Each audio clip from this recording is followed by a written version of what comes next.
Fala galera, beleza? Saiu o edital da Receita Federal e eu montei essa aula para a gente poder falar sobre a prova discursiva. Então, com foco na discursiva para o cargo de analista tributário, beleza? A gente sabe que o concurso tem um cargo de auditor e de analista tributário. Se você for concorrer ao cargo de auditor, tem uma aula específica para você, né, no outro vídeo. Para esse daqui, a gente vai falar sobre analista tributário. O objetivo dessa aula é o quê? É te mostrar como que veio a discursiva nesse edital, né? Algumas curiosidades sobre a discursiva. Eu vou te mostrar modelos de prova, eu vou te mostrar espelhos de correção, eu vou te mostrar a como estruturar uma resposta, né, para atender esses critérios da banca FGV, beleza? E ainda vou te mostrar exemplos de estruturas, tanto para questões práticas como para questões teóricas. Então você vai sair dessa aula realmente sabendo a como estruturar ali a discursiva. E ao final eu vou falar sobre um treinamento que a gente tem voltado para esse concurso e a estratégia que a gente vai utilizar para que o candidato chegue super bem preparado para esse concurso, que logicamente é um concurso de alto nível, então vai ter gente boa concorrendo, qualquer diferencial que a gente tiver vai contar muito. E a discursiva vem como um diferencial significativo, sabe por quê? Porque quem olha o edital de forma, né, mais geral, vai ver o seguinte, que a discursiva vale 17,64% da nota total. Aí ela pega e compara com conhecimento geral, que vale 41, com conhecimento específico, que vale 41, e fala assim, opa, né, a discursiva nem vale tantos pontos, né? Porque, ó, o conhecimento específico vale 70, básico 70, e a discursiva vale só 30, né? Só quando a gente vai, né, analisar de forma detalhada isso, a gente vê que a discursiva é a matéria isolada que vale mais pontos no concurso. Ela vale sozinha 30 pontos, tá? As outras matérias, se a gente for analisar aqui de forma, né, individualizada, a gente vai ver que vale aqui no máximo 15 pontos. A parte de direito tributário vale um pouquinho mais. Mas assim, a discursiva é a matéria que tem a capacidade de dar mais pontos para o candidato. Isso quer dizer o seguinte, que se o candidato for bem na discursiva, mesmo que ele não tenha um bom resultado no objetivo, ele ganha muitas posições no concurso, justamente porque a nota faz com que ele suba na classificação, beleza?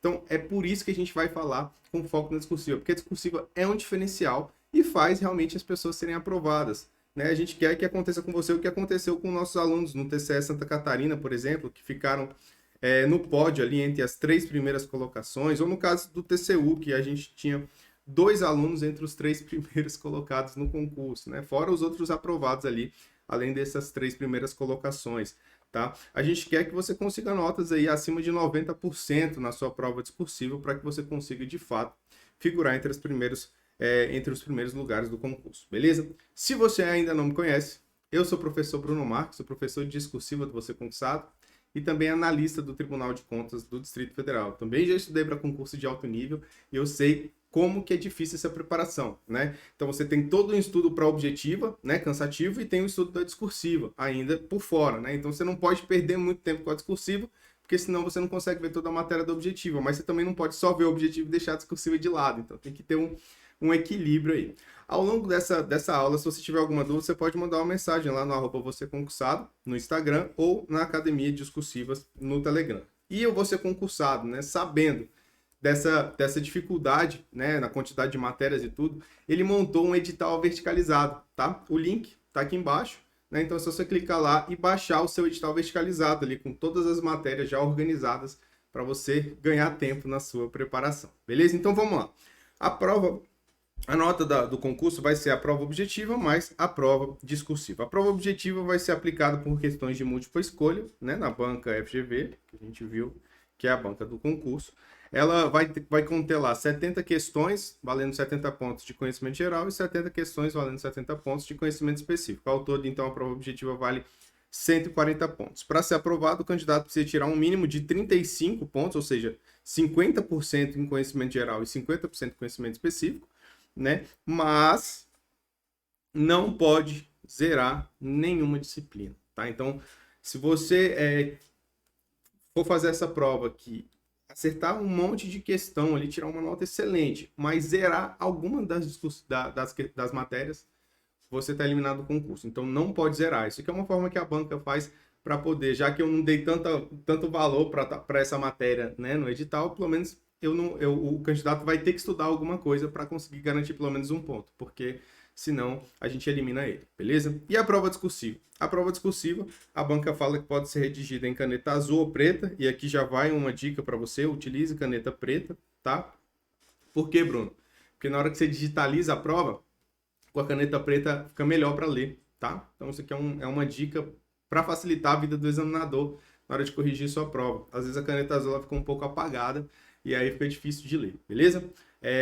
A prova vai ser composta por uma questão de conhecimento específico, tá? Valendo 30 pontos, e para o candidato ser aprovado ele precisa tirar um mínimo de 50%, ou seja, 15 pontos. E aí vem alguns pontos do edital que não são claros. Por exemplo, ele não fala se vão ser questões teóricas ou práticas, tá?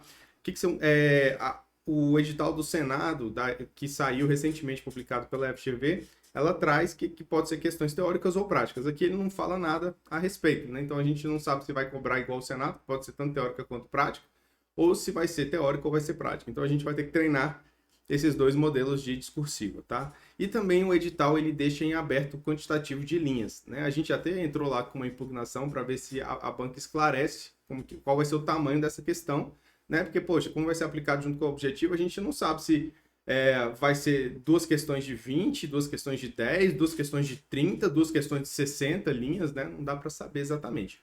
O que a gente aposta? A gente aposta em questões entre 20 e no máximo 40 linhas. Então, isso aqui é a aposta principal, né? Questões de 20 linhas, mas pode vir uma questão aí de até 40 linhas, que normalmente são os modelos que a banca mais adota. Mas pode vir 30, pode vir 50, enfim.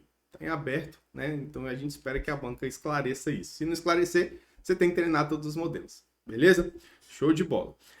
Outra informação importante do edital, que muita gente às vezes nem presta muita atenção, é a questão da validade do concurso, tá? O concurso é válido por 2 anos e pode ser prorrogado por igual período, mais 2 anos. Então, ao todo, a gente tem aqui 4 anos de validade do concurso que o candidato que ficar ali aprovado pode ser convocado. Agora, qual vai ser o tamanho desse cadastro de reserva, né? Qual vai ser esse tamanho? Aí a banca traz o seguinte, ó, e a gente precisa analisar várias partes do edital aqui, a gente montou uma tabelinha para facilitar.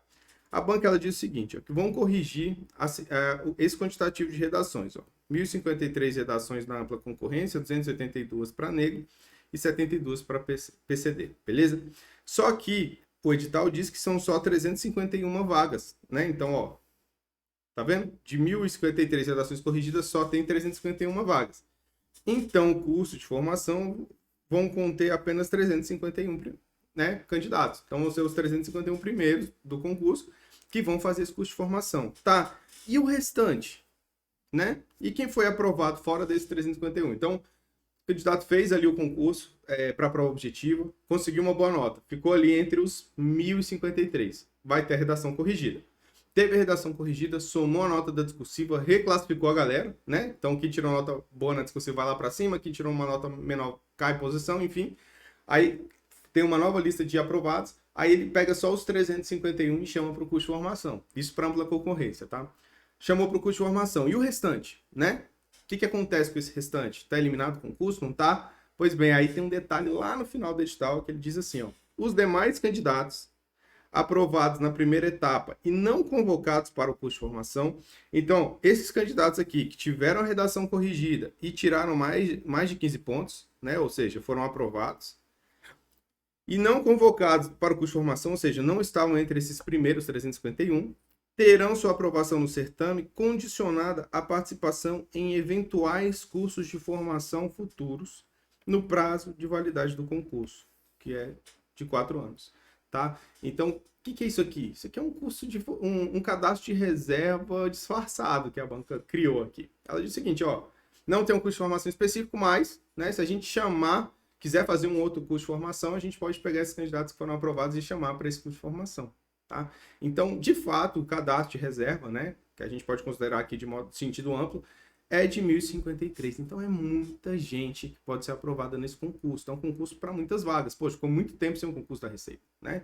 Só que estão falando que vai sair esse concurso já tem uns 4 anos, né? Então, assim, é uma oportunidade única, de fato, né, de você ser aprovado. E quanto melhor for o seu desempenho na discursiva, né, maiores são as chances de você já entrar nesse primeiro curso de formação, né? Ficar ali entre os 351. primeiros. Então, vamos aprofundar aqui na nossa redação. Vamos lá, passar aqui rápido. Por quê?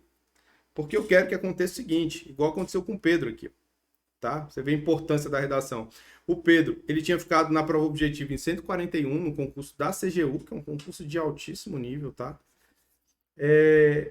Teve uma excelente nota na discursiva, ganhou 102 posições e foi para dentro das vagas, tá? Então, ó, saiu de 141 na objetiva, não foi tão bem na objetiva, mas como ele arrebentou na discursiva, foi para dentro das vagas e foi convocado na primeira chamada, tá? Então, assim, conseguir uma boa nota na discursiva faz com que você suba várias classificações. Eu já falei isso algumas vezes aqui na aula, eu vou falar de novo, porque realmente as pessoas precisam saber desse poder da discursiva, tá?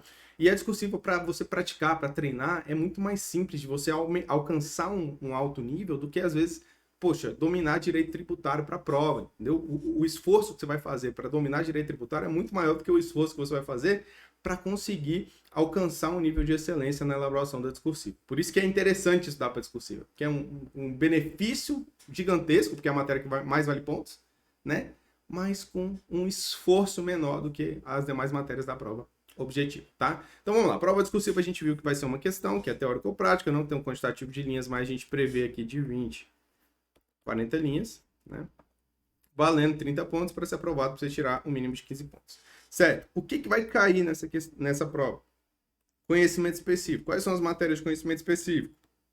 Direito constitucional, administrativo, direito tributário, legislação tributária e legislação aduaneira. Quais são as matérias mais quentes para esse edital, para esse concurso? Logicamente, são essas matérias aqui relacionadas à atuação direta da Receita Federal, né, que é a parte tributária. Então, é o direito tributário, legislação tributária e legislação aduaneira. Essas são as matérias mais quentes para discursivo.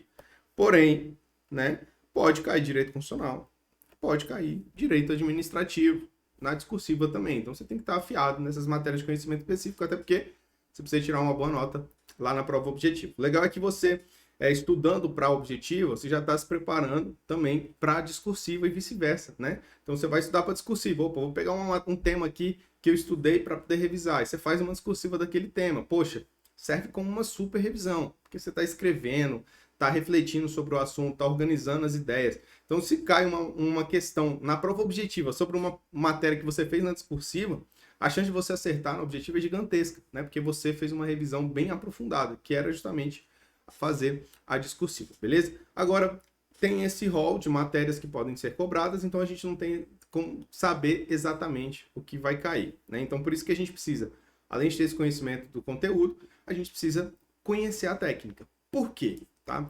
Porque o pessoal fala assim, Bruno, essa prova da FGV, eu ouvi um professor falando aí que é só saber o conteúdo, tá? Se fosse só saber o conteúdo, não tinha gente eliminada na discursiva. Você me desculpa, porque o que acontece? As pessoas são aprovadas ali, são as melhores. São as que tiraram a maior nota na objetiva. Então, essas pessoas têm conteúdo, tá? Então, elas são eliminadas por quê? Porque não conseguem botar esse conteúdo no papel. Ou colocam, mas não colocam de forma estratégica e acabam sendo eliminadas. Então, é preciso sim conhecer uma técnica. E outra razão importantíssima aqui para se preparar para a discursiva, que é o quê? Não sei a questão. Caiu um assunto lá, eu preparei, mas a banca cobrou um assunto totalmente fora ali do que era esperado. Não sei a questão. E aí, você vai deixar em branco? Deixou em branco, você está eliminado. Né? Não, você tem que fazer mesmo assim. Então, você tem que chutar, né? Você tem que organizar as informações ali de modo com que você responda, né? E respondendo, talvez você consiga ali tirar aquele mínimo para ser aprovado, tá? Então, técnica de discursiva, ela existe não só para questões de atualidades, tem para essas questões técnicas também, e são importantíssimas, até porque você precisa se diferenciar dos demais candidatos ali aprovados na prova objetiva, beleza? Mas o assunto em si a gente não tem como saber, mas devido à quantidade de provas que a gente faz, né, no nosso sistema de questões discursivas, a gente acaba de vez em quando acertando. Por exemplo, essa prova da PC Paraíba aqui, ó, o tema do curso, o papel da imprensa e do Estado no combate às notícias falsas. O da prova, fake news e a segurança pública. É possível coibir a disseminação da fake news? Então caiu o mesmo assunto. Na CGU, na peça técnica, caiu exatamente o que a gente tinha cobrado nos simulados. Ele falou assim, ó, tu arrebentou nos simulados da FGV. Parecia que o examinador teve preguiça e copiou os textos do Você Concursado. Então a gente fez algumas questões inéditas. E quando chegou da prova, a peça técnica, que era a que valia mais pontos, né, tava ali parecia o simulado da gente, né, as questões ali bem parecidas, cobrando assuntos que a gente já tinha batido algumas vezes e tal. Então a galera que fez concurso foi mais tranquila, por quê? Porque, pô, você chegar lá no dia da prova e cair alguma coisa que você sabe, é muito melhor, te dá muito mais tranquilidade, né? E também tem aqui nas séries Pernambuco, que a prova cobrou a garantia dos direitos humanos no sistema prisional, e aí tinha o tema, ó, dignidade da pessoa humana nos presídios, e sistema prisional, desafio da ressocialização e respeito aos direitos humanos. Então a gente cobrou dois temas semelhantes ao que estava na prova, então o candidato também saiu na frente aí nesse concurso, tá? Agora vamos lá, vamos falar sobre os modelos de questão. Para poder baixar esses modelos, eu entrei lá na biblioteca discursiva, tá? Biblioteca de discursivas. Biblioteca discursivas é um sistema do Você Concursado em que você consegue pesquisar questões discursivas aplicadas em provas anteriores e algumas questões inéditas, elaboradas pela equipe do Você Concursado. Então, uma ferramenta de questões mais voltada só para discursivo, beleza? E só para questões de concurso em regra, beleza? Aí, o que eu fiz? Eu fui lá, entrei lá, né, e peguei lá, banca FGV 2022, né, uma prova recente, foi aplicada aqui no concurso do TCU. Tá? Para a gente poder entender o que é uma questão prática. Tá? A questão estava dizendo o seguinte, ó. João, servidor público federal estável, ocupante de cargo efetivo, tal, acaba de ser aprovado em concurso para o Instituto Nacional de Segurança Social. Então, de início, a banca traz aqui uma situação hipotética. Ela conta uma história, tá? E aí depois, diante do regime jurídico que é aplicado, responda aos itens abaixo de forma objetiva, levando em consideração a atual jurisprudência dos tribunais superiores. Então aqui vem o comando da questão, em que a banca manda você responder ao que está sendo solicitado. E aí ela traz aqui 1, 2, 3, 4 tópicos, tá? Então ela traz aqui 4 tópicos para serem respondidos, tá? Então essa é justamente a estrutura de uma questão prática. A banca ela traz uma história e manda no comando da questão você responder a alguns itens, né? Responder alguma coisa ou analisar aquela situação com base no seu conhecimento técnico. Então ela pode trazer uma situação ali e pedir para você utilizar seu conhecimento sobre direito tributário para responder ou para analisar aquela situação. Então é como se fosse um estudo de caso, né? Então ela apresenta um caso e pede para você analisar aquela situação. Isso é uma questão prática. Por quê? Porque ela avalia o conteúdo do candidato na prática, tá? Uma situação ali real, né? Do dia a dia, tá? Então, questão prática é isso. Situação hipotética, comando da questão e tópicos, tá? E a questão teórica? Questão teórica, fui lá, busquei lá, FGV 2022, empresa de pesquisa energética, tá? Aí tava aqui, a banca, ela traz aqui a gente chama de texto motivador, tá? Ela traz um texto motivador e já mescla aqui, ó, com base na lei tal, né, que já é meio que o comando da questão, beleza? Ela traz os tópicos, beleza? Veja que o texto motivador ele não conta uma história, ele traz ali como se fosse um trecho de uma reportagem, algo do tipo, processo administrativo é regulado pela lei tal e visa especial proteção de direito. Com base nisso, aí ela vem e traz os tópicos. Ó, cite 4 princípios expressos na lei. Cite as situações em que não será permitida a delegação de competências. Cite 3 situações em que a motivação dos atos será obrigatória. Então, a forma de cobrança do conteúdo é direta, né? Então, apresenta quais são os princípios que estão lá na lei. Não é tipo, ó, teve essa situação, qual princípio se aplica à situação? Não, é direto mesmo a cobrança. Por isso que chama questão teórica. Ele quer saber só o conhecimento técnico do candidato sobre determinada matéria. Então, ele vai direto ao ponto. Então, nesses casos, a banca normalmente traz um texto motivador, um comando da questão e os tópicos. Agora, essa estrutura é fechada? Não, tá? A questão, às vezes, ela pode vir, uma questão teórica, por exemplo, pode vir só com os tópicos, ou pode vir sem os tópicos, né? E aí vir só o comando da questão pedindo para você dissertar sobre algo, né? Esse algo vai ser, de fato, o tópico, mas ele não vai vir elencado ali dessa forma como está aqui nessa questão, beleza? Então, tem vários modelos. Por que eu estou te falando que tem vários? Que é interessante você entrar nessa biblioteca discursiva, né? Ou se você já é aluno, né? Entrar lá no curso e ver várias questões, né? Porque a gente procura ali trazer vários modelos de enunciado para que no dia da prova você não seja surpreendido com um modelo que você não esteja acostumado. Então vai ter vários modelos. Modelo com texto motivador, modelo sem texto motivador, modelo com tópico expresso, modelo sem tópico expresso, né? Então, modelo de questão teórica, modelo de questão prática. Com 2 tópicos, com 3 tópicos, com 4 tópicos, você precisa saber, né, como organizar ali dependendo da forma que a banca cobrar, né? Então a gente tenta treinar vários modelos de prova. E para poder responder essas questões, a gente precisa conhecer primeiro, né, os critérios de correção da banca, tá? Como que a banca normalmente divide o espelho de correção dela, né? Ela divide assim, ó, quesitos de conteúdo. Então tinha lá A, B, C e D na questão. Então vai ter quesito A, quesito B, quesito C e quesito D. Às vezes, dependendo do tamanho do quesito, a banca pode até colocar quesito A1, né? Quesito A2. Mas o que importa é que ela vai trazer ali a resposta esperada para essas questões, tá? A resposta que ela julga como correta, tá? Então, o examinador, ó, é muito importante, isso aqui é uma parte mais chatinha, talvez, dessa aula aqui, mas é importante que você entenda como que o examinador vai pensar, tá? Ele vai receber um padrão de resposta, tá? Com esses quesitos aqui, ó. Nessa questão, o candidato tem que responder isso. Nessa questão, espera que o candidato responda isso, responda isso, responda isso. Aí, o que o examinador vai fazer? Vai pegar isso aqui e comparar com a sua redação. Então, ele vai procurar essas respostas na sua redação. Se ele encontrar, nota máxima. Se ele não encontrar, ele vai descontando pontos, tá? E, normalmente, a FGV, ela tira 5% da nota total aqui, né? Então, se a gente pegar ali, que vale 30 pontos, né? Vai ser aqui 1,5 pontos, tá? Que a banca ela vai tirar para essa questão de abordagem geral, tá? Que avalia o quê? Avalia a fluência, a coerência, a parte gramática, enfim, essas coisas. Então a banca ela traz isso aqui. Isso aqui pode variar, pode ser 1 ponto, pode ser 2 pontos, tá? A banca não é muito rígida com esse percentual, mas em regra 1,5 pontos é o que normalmente ela adota, beleza? Então, veja, dos 30 pontos, 28 é o conhecimento conteúdo, ou 28,5, né, conhecimento conteúdo, e 1,5 pontos é para abordagem geral, tá? Isso está onde? Está lá no edital, no item 9.7.5, em que fala que na avaliação da discursiva serão considerados o acerto das respostas dadas e o grau de conhecimento do tema. Então, veja que isso aqui está relacionado ao conteúdo. E a fluência e a coerência da exposição, que está relacionado à questão da abordagem geral, beleza? Então, vamos lá. Vamos ver como que a gente primeiro estruturaria a questão. Como é uma questão, tá? Como é uma questão que cobra conhecimento técnico, certo? Que não exige um texto dissertativo ou argumentativo, e nem tem critérios para avaliar esse texto dissertativo ou argumentativo, você não precisa, tá? Anota aí, não precisa trazer introdução e conclusão.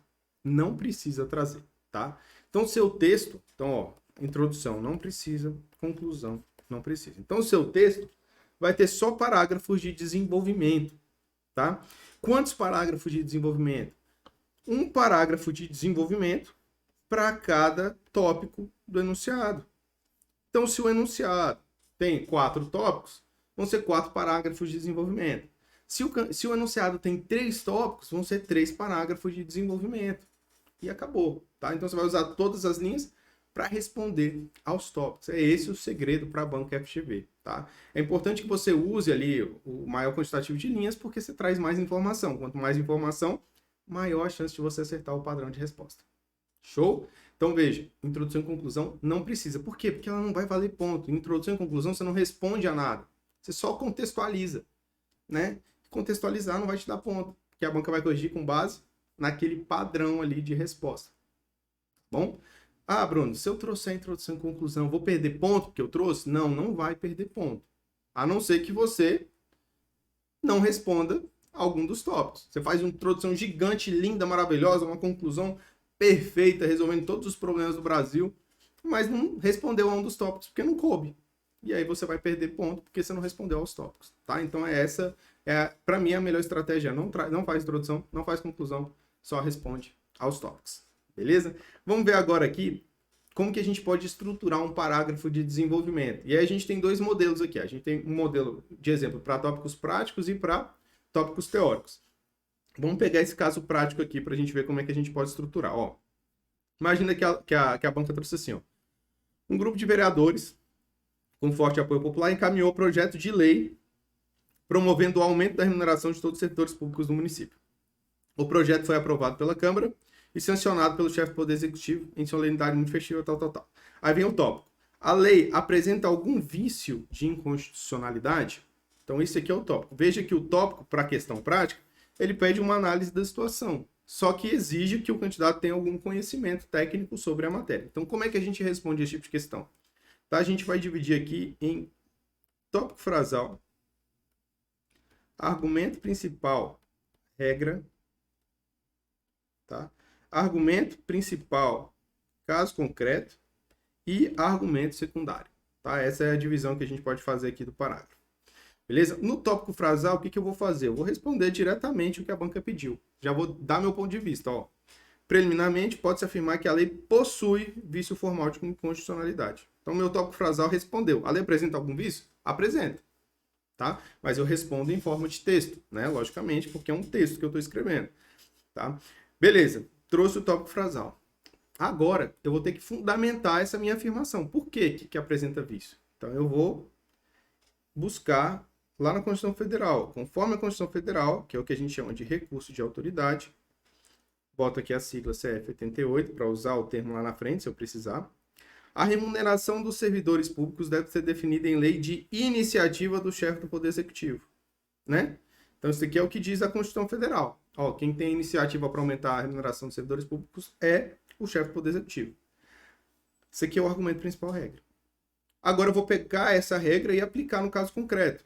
No caso em análise, o projeto de lei foi encaminhado pelo grupo de vereadores, ó, um grupo de vereadores, o que afronta a iniciativa prevista na Constituição e, portanto, caracteriza o vício formal. Vício formal porque é vício de iniciativa. Então, aqui está o meu argumento principal, caso concreto. Então, ó, respondi o que a banca pediu, trouxe um embasamento técnico, embasamento ali legal, e depois apliquei esse embasamento legal na situação. Comparei com a situação para poder indicar que havia um vício de inconstitucionalidade, um vício formal. Beleza? Então, essa é a estrutura do parágrafo. Essa estrutura é essencial, tá? Então, apresentou o tópico, traz ali um argumento principal regra e analisa o caso concreto. É isso. Agora, se eu tenho espaço disponível, eu posso trazer o que a gente chama de argumento secundário, que é o quê? É complementar a resposta. Por que o argumento secundário é interessante? Porque a banca fala assim, ó, acerto das respostas, né, e grau de conhecimento do tema demonstrado. Então, quanto mais conhecimento eu demonstrar, maior será, né, logicamente, a minha nota. Então, por isso que eu vou trazer um argumento secundário, uma informação a mais que complementa aquilo. Por exemplo, vale ressaltar que o Supremo Tribunal Federal definiu que a sanção do chefe do Poder Executivo não supre o vício. Então, eu analisei isso aqui e eu vim e fiz a análise aqui também, ó. Apesar de ter sido sancionado, né, ele não supriu o vício de iniciativa. Então, eu deixei isso claro para mostrar que eu tenho conhecimento sobre a matéria. Então, para esse tipo de questão prática, a gente pode utilizar esse modelo de parágrafo de desenvolvimento. Tópico frasal, argumento principal regra, argumento principal caso concreto e um argumento secundário ou um fechamento, né, que é outro modelo que a gente vê lá no nosso treinamento, beleza? E para um exemplo de tópico teórico. Então, imagina que a banca traga assim, ó, os critérios que podem ser utilizados para julgamento de proposta de licitação conforme a 14133/2020. Tá? Quais são os critérios que podem ser utilizados? Bora lá. Por fim, cumpre destacar os critérios que podem ser utilizados para julgamento da proposta de licitação. Tá? Meu tópico frasal. Tá? Isso aqui é 2021, né, gente? Acho que é 2021. Nossa, isso aqui confunde a cabeça. Mas vamos lá. No tópico frasal, beleza? Eu vou fazer uma referência a isso aqui. Para quê? Para quando o examinador estiver lendo o meu texto, ele saber que eu vou responder esse tópico, né? São vários tópicos. Então, eu vou botar ali no tópico frasal o que eu estou respondendo, para o examinador já se situar, tá? Então, eu faço essa referência aqui, ó. Então, cumpre destacar os critérios que podem ser utilizados para julgamento das propostas. Aí eu venho e utilizo aquele argumento principal, que é bem parecido com o argumento principal regra, tá? Que é o quê? Conforme previsto na lei, então eu venho aqui e coloco o recurso de autoridade.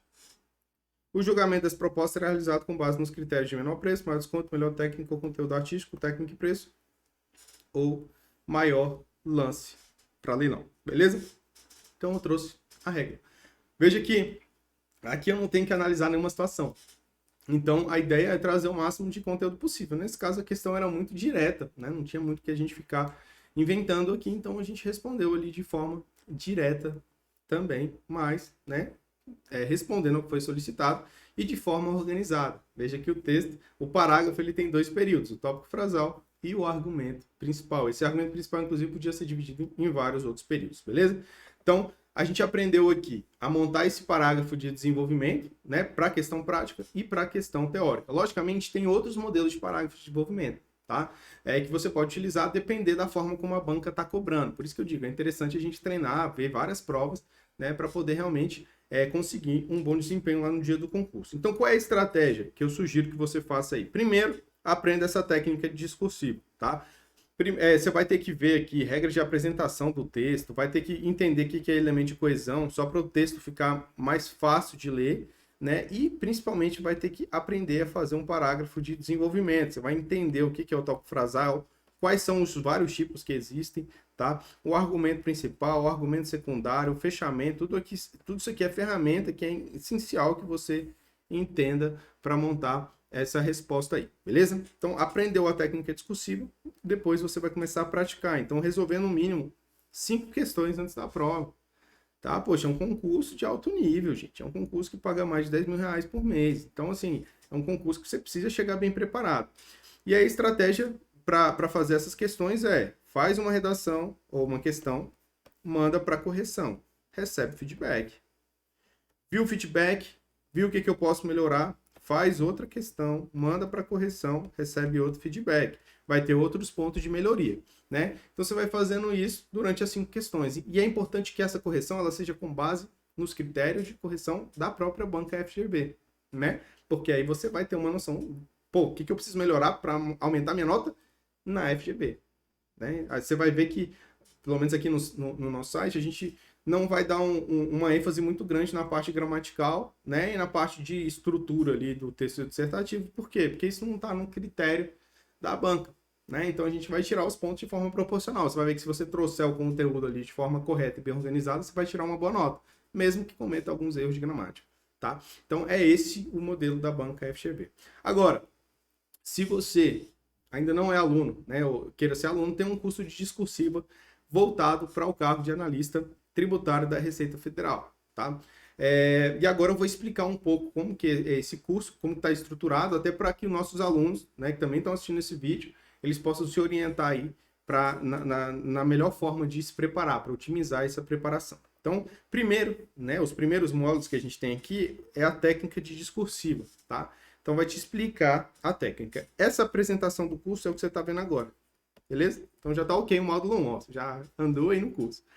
Depois, no módulo 2, você vai aprender regras para causar uma boa impressão do examinador. Então, vai ser questão de legibilidade, indicação de imagem, indicação de parágrafo, utilização de sigla, como citar leis, como citar artigos, enfim, tudo isso aqui está nessas regras de apresentação, né? Por exemplo, é melhor fazer uma letra maior ou menor, né? Grande ou pequena, enfim, tudo isso a gente explica aqui com aulas, cara, bem diretas mesmo.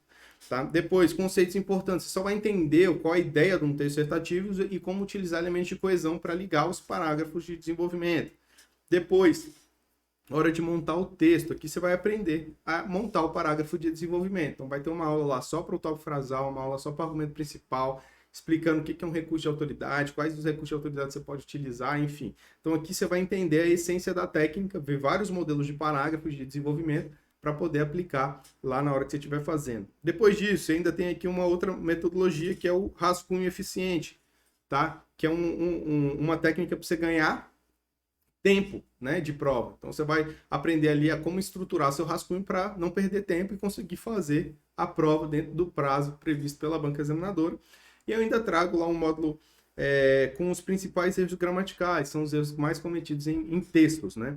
Depois que você vir tudo isso aqui, né? Depois de você vir tudo isso aqui, a gente vai para a parte da prática, tá? E aí vai ter lá temas para praticar, as correções e as propostas de resolução. Então aqui estão as orientações para correção, vai ter um módulo lá explicando como é que você vai mandar para correção. Aqui vão ser os temas para poder praticar, que eles são atualizados semanalmente, tá? Então até a prova ali você vai ter tema novo toda semana para fazer. Esses temas vêm com resolução, tá? Então todos são resolvidos de acordo com a nossa técnica, né? Então você viu que na aula eu usei o tópico frasal azul, o argumento principal verde, a gente vai utilizar essas mesmas cores, tanto na aula teórica, que explica a técnica discursiva, quanto aqui nessas resoluções, para você ver a técnica sendo aplicada na prática, na questão que você está respondendo, beleza? E a gente trouxe aqui uns módulos bônus, né, que seriam os temas dos últimos concursos da Receita Federal, já com as resoluções, né, que foram vários aí elaborados pela Exaf, então tem essas questões lá que é bom a gente conhecer os temas cobrados nos concursos anteriores. E também tem um bônus aqui de caligrafia, tá? Esse bônus de caligrafia, ele é importante para aqueles alunos que têm uma letra difícil de ler, tá? Então, a gente indica, né? Então, você faz a redação normal. Aí, se por acaso a gente verificar que a letra não tá bacana, que isso pode trazer um problema no dia do concurso, a gente vai te passar essa folha caligráfica. Aí você vai fazer a sua redação, então você não vai perder tempo, vou fazer a caligrafia, não. Você vai fazer sua redação mais nessa folha. Para quê? Para você ir treinando a discursiva e ao mesmo tempo já tentando melhorar a sua letra para chegar num concurso com uma letra legível, que facilite a vida do examinador, né? E a ideia é facilitar a vida do examinador para ele facilitar a sua e te dar uma boa nota, beleza? Então é isso. A gente acredita que esse curso discursivo ele tem um potencial de fazer você ganhar muitas posições, de melhorar muito, ser aprovado, assim como aconteceu com o João Lara, né, que antes de entrar aqui para a discursiva do Você Concursado, ele tinha tirado 69 no TCE Minas, tinha ficado fora do concurso. Aí ele fez o treinamento, praticou. Depois disso, ele começou a obter notas acima de 90%, foi aprovado em diversos concursos, inclusive nesse último concurso do TCU agora, que nem está aqui, ele ganhou mais de 100 posições, né, no resultado final, enfim, agora está com chance de ser convocado. Então, assim, a discursiva ela faz a diferença. Se aprender uma vez, aplica em todos os concursos. Tá? A Letícia também, ó, antes de fazer o Você Concursado, ela tinha sido eliminada no concurso da Cefaz Espírito Santo, e aí depois que ela entrou no curso, com menos de 2 meses, ela já tinha feito outros 2 concursos e sido aprovadas ali com notas acima de 80%. Isso mostra que a metodologia está funcionando, né? Se não estivesse funcionando, a gente não tinha alunos no pódio, né, com as melhores notas nas discursivas, tinha mais de 50% dos alunos aprovados estudando com a gente, enfim, então, assim, a gente acredita que essa metodologia funciona, tá? Se você tiver alguma dúvida, né, e não for aluno ainda, tal, o link do curso está disponível aqui embaixo a um preço acessível, né? E você também pode conversar com a gente lá pelo Instagram, né? Ou pelo Telegram, ou qualquer uma das plataformas aí do Você Concursado, beleza? Então é isso. Um forte abraço, bons estudos e a gente se vê nos próximos módulos do curso. Até mais.